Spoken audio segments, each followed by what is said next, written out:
and root 3 here. Right? So let's just pause for a second now. I'm going to come down to this. I'm going to come back to that equilateral triangle in a second. Let's try to come up with this cross section. Okay. So this time when I make a sliver in it, this is the piece that comes with it. This is the piece I'm trying to figure out.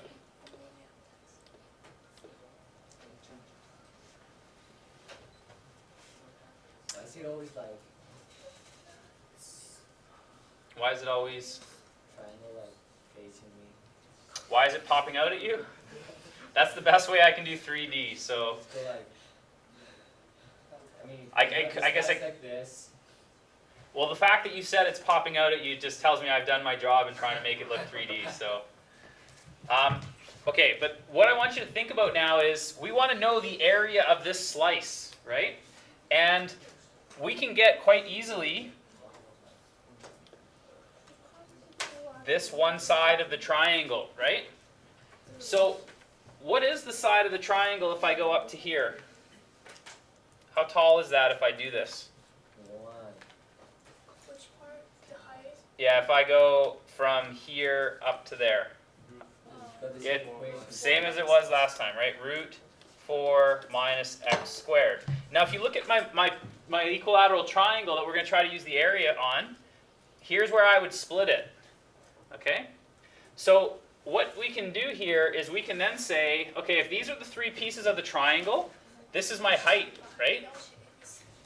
And I want the base times the height of the triangle divided by 2.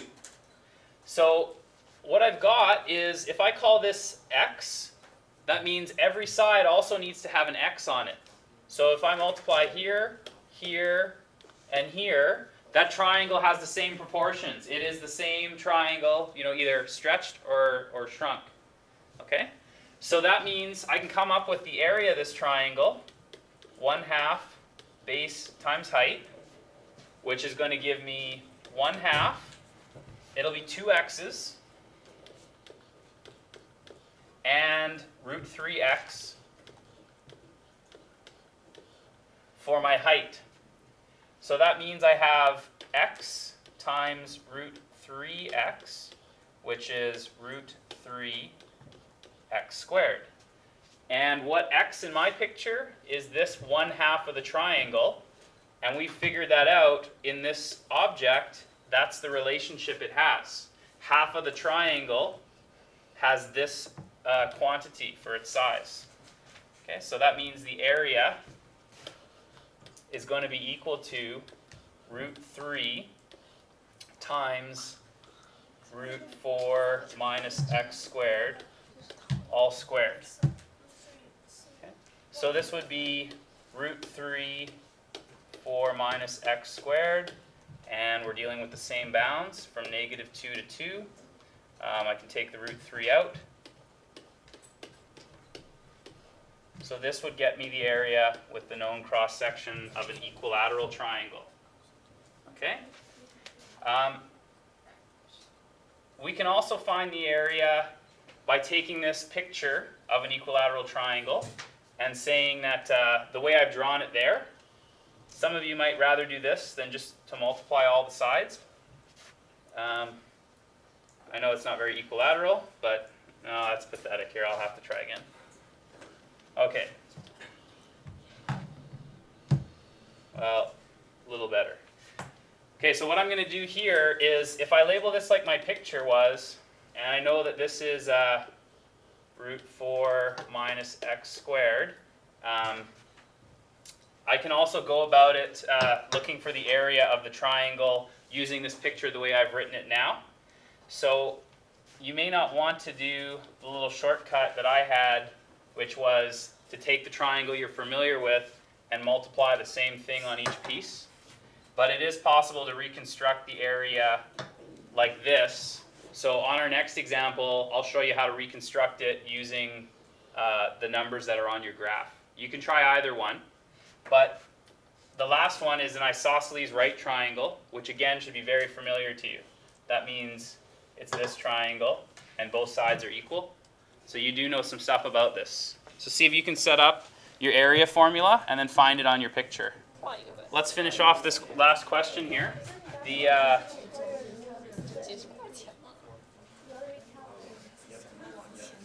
we ready to get started? So what I'm going to do this time is I'm going to actually use the values that we've been coming up with to come up with my area. So instead of showing you the triangle and then multiplying, this time what I'm going to do is I'm going to draw my figure, which has an isosceles right triangle, so maybe something like this, where that's supposed to be 90 degrees there. But this is the triangle I'm looking at. Okay. And we've been doing this one lots now. The height of this triangle, this is at x and root 4 minus x squared. So that's how far I am there. So if I take that triangle, I'm just going to make a bigger version of it. One that I can draw on a bit better.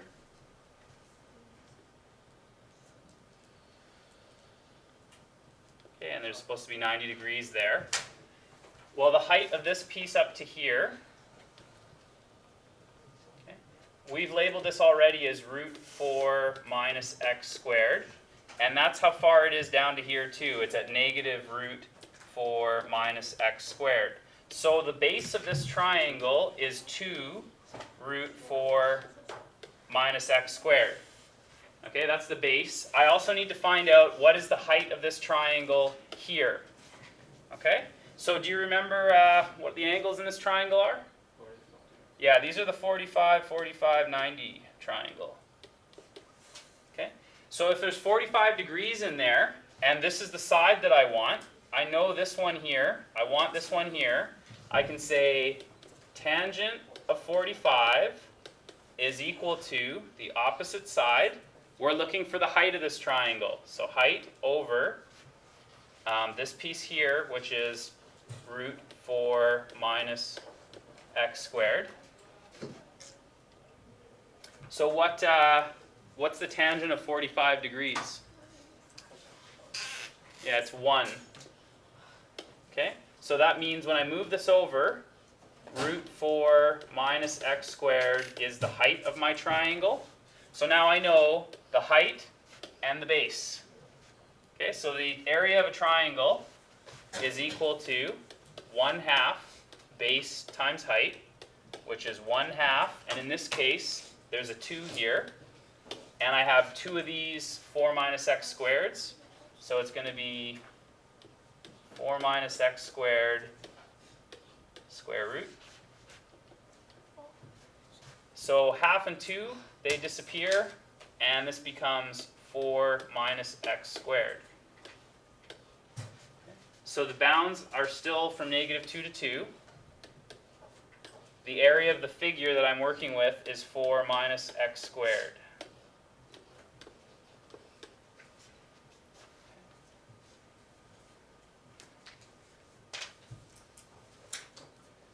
Okay, so are there any questions about